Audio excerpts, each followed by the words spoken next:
Hello everyone, my name is Maria and this is my presentation on burns and healing. Let's go ahead and start off by talking about the three types of burns that we'll be discussing today. We have these burns that are classified by tissue damage. We have the first degree burn, which is usually just a superficial and only affects the skin surface.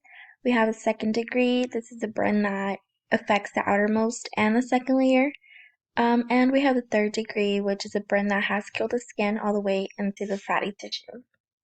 So first degree burn, like I said, is a superficial or a partial thickness. This burn only really injures the epidermis, as you can see here in this diagram of tissue. It is only affected at the very, very top, so just the outermost layer. Some examples could be like a sunburn, and the characteristics that come with these burn are redness, heat, and inflammation of the skin. The healing does take a couple days, maybe a few weeks, but it is nothing too crazy, and it usually just goes away, and there's absolutely no scarring for this type of burn. Then we have a second degree burn. So second degree burns are a little bit deeper. They're also partial thickness, but like I said, they're deep. They destroy the epidermis and some of the dermis.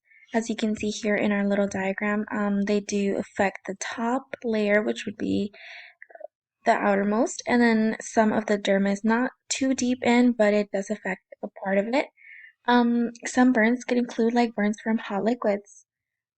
It also blisters, and as you can see in this picture down here, there's blistering, and you can actually see the skin within.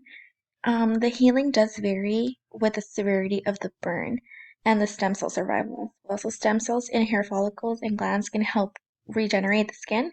So, whenever it does recover, there's usually little to no scarring because of the fact that stem cells will regenerate that skin. Moving on, we have our third degree burn. So for our third degree burn, it is a little bit more severe than the first and the second. It destroys the epidermis, the dermis, and some of the accessory structures. As you can see here in our little diagram, all of this is affected all the way into the fatty tissue. So it is very severe. Some of the characteristics, or actually, it results from prolonged exposure to heat, flames, or hot liquids. Some healing from margin, and often requires skin graft or skin substitutes. So, as you can see down here in this picture, this is a third degree burn, and this is 14 days after the burn, so it's still really unhealed. So, what they did is they took skin from another part of this person's body and they grafted it onto the foot, and this is what it would look like. So I also wanted to talk a little bit about the rule of nines. So the rule of nines divides the body surface into regions of 9% or multiples of 9. And this diagram, I actually got it from our Anatomy and Physiology Chapter 6 PowerPoint.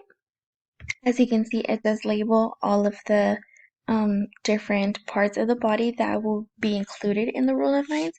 So we have the head. So the anterior head and the neck is a 4.5%. Same over here. Then we also do have the inferior and posterior head and neck total, which would be 9%. We have down here, which is the anterior upper extremities, again 9%. The anterior trunk would be 18. The anterior and posterior trunk together would be 36.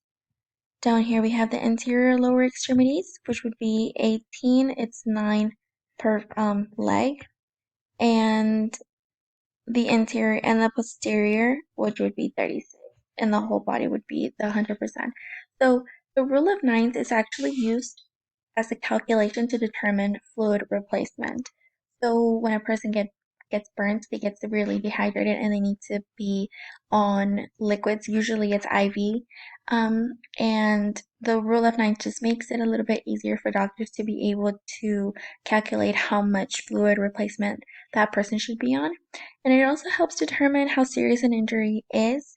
And this is done so that the doctor knows whether this person has to go into intensive care or they can just be, sent home and the burn is not as severe as somebody that would have to stay prolonged at a hospital. So this is my presentation, and I really hope that you guys learned a little bit about burns and what it takes to be healed from them.